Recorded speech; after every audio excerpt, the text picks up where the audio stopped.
Hello. Do you know what? Sometimes even a podcast, The Archer's Omnibus and Four Digestive Biscuits, just doesn't make it right. I mean, I'll be honest, the biscuits were quite good. The Archer's Omnibus is getting... And I can never listen to it on the day because there's so much going on in the house and people... I feel so insulted because it's on, and the Archers are obviously personally my friends. I've known them since I was... Well, since I can remember ever having the radio on. My parents are avid Archers fans. I'm an avid Archers fan. And I feel like when people come into the kitchen and start talking at me while the Archers is on, it's like they're interrupting a conversation with my friends. I'm like, shush, can you not hear that Clary is talking?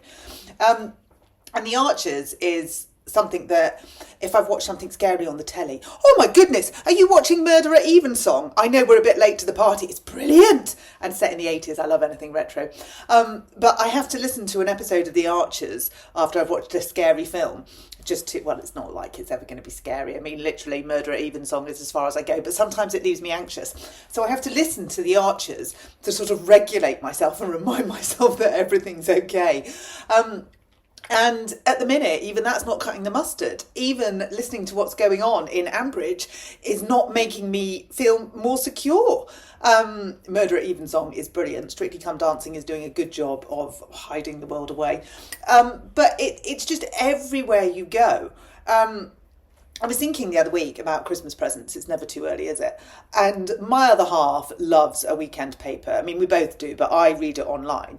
But I was thinking, oh, do you know what? I think he actually really likes the physical paper. I might buy him a subscription to one of them, as in like to be posted, to come to the letterbox in the morning.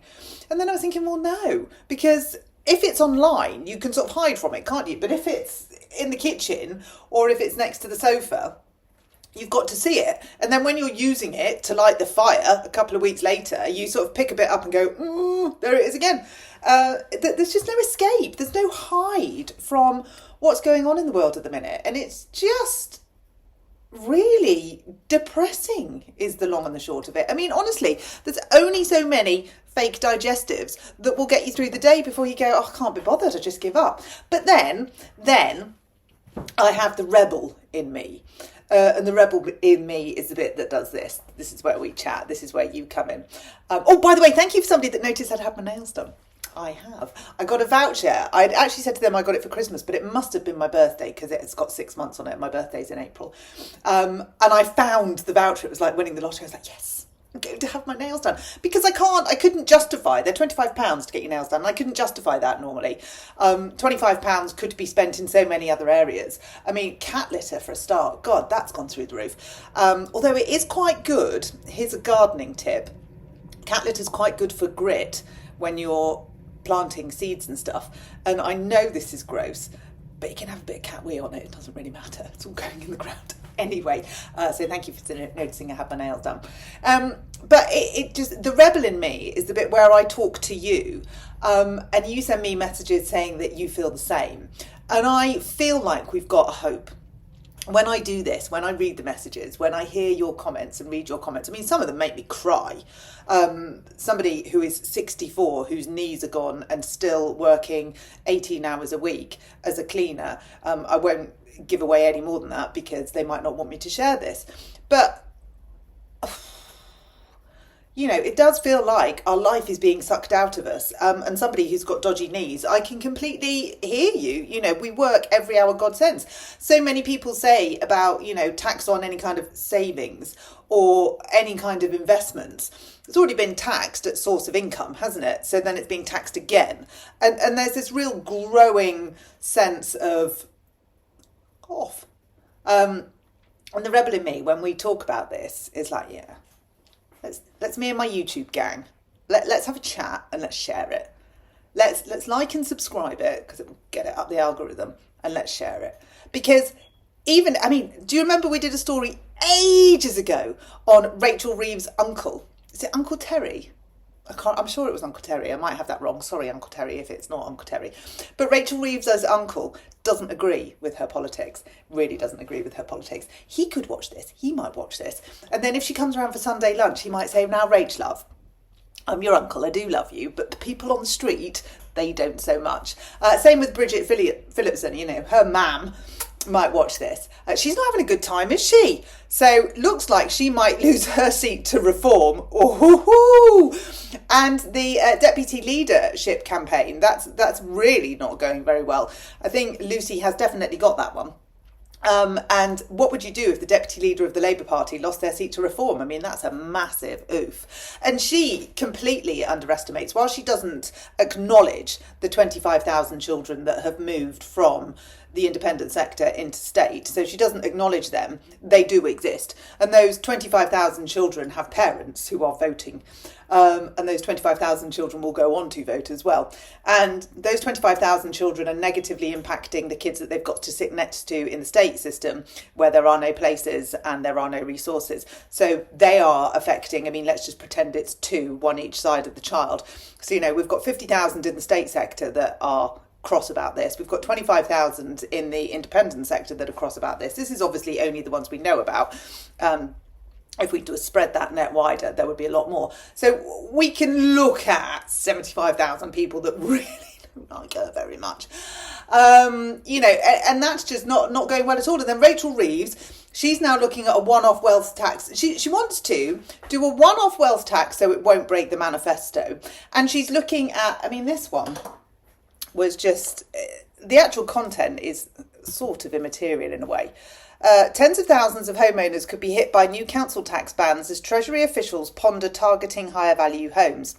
Affluent Londoners and those in the southeast are expected to be the prime targets as Chancellor Rachel Reeves tries to find £42 billion to balance Labour's books. Property experts believe the new council tax bans for higher valued properties, rather than a revaluation of all houses across the countries, would appeal to the Treasury, boosting tax receipts by raising cash from well-heeled homeowners. I love that, well-heeled homeowners, because that's not an assumption at all. It would allow Miss Reeves to skirt Housing Secretary Steve Reed's promise not to revalue homes for council tax gains during Parliament. How? And new bans would provide a cash injection for local authorities and lower the need for them to go cap in hand to the Treasury for grants. So adding a higher council tax band would probably be one of the fairer and least disruptive property tax reforms ideas we've seen floated so far. Unless, of course, you're in the affluent South East and London. And how is that skirting the promise that they wouldn't do it by doing it?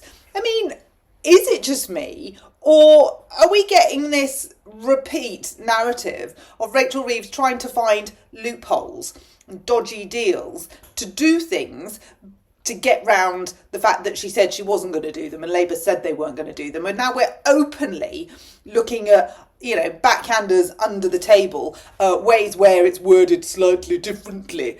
So it can't be, we've broken our manifesto promise. For God's sake, do they think we are as dim-witted as they are? It's just extraordinary. And this is on the backdrop of the China spy case, which just gets murkier by the second and is, honest to God, that is like swimming in treacle, isn't it? And every day more comes out about that. And you just think, you're openly, you're telling us you're deceiving us. You're telling us what you're going to do to get yourselves out of the crap that you're in because you lied. It's just bonkers. Anyway, 4 digestive biscuits and the Archers haven't made it better, but chatting to you has. And for the person that is absolutely obsessed with my knitwear, thank you for a start, but they're obsessed in a way of, because apparently I have so many jumpers, I'm absolutely loaded. And I can't possibly talk about not having any money. Okay. I thought I'd start explaining them all for you. So this is my red jumper. Would you like a full ta-da? This is my red jumper that I bought from Hong Kong Zara when my daughter was 2. So she's 13. So 11 years ago. And I had it because I was running a preschool out there at the time and I was introducing the nativity and I needed something red to wear. So I bought this on the sale rail in Zara 11 years ago. I know, last of the big spenders, get me. I never throw stuff out. I probably should, but I don't. So all of my clothes, this shirt underneath, I had when I was pregnant with both children. It's massive. It's like a real airy one. And when you're pregnant in a hot country, you need airy and roomy. So this this shirt is minimum 18 years old. I know. Anna Wintour would be appalled, but I'm perfectly happy, and they're both really comfortable, and they've been washed so many times they're really soft.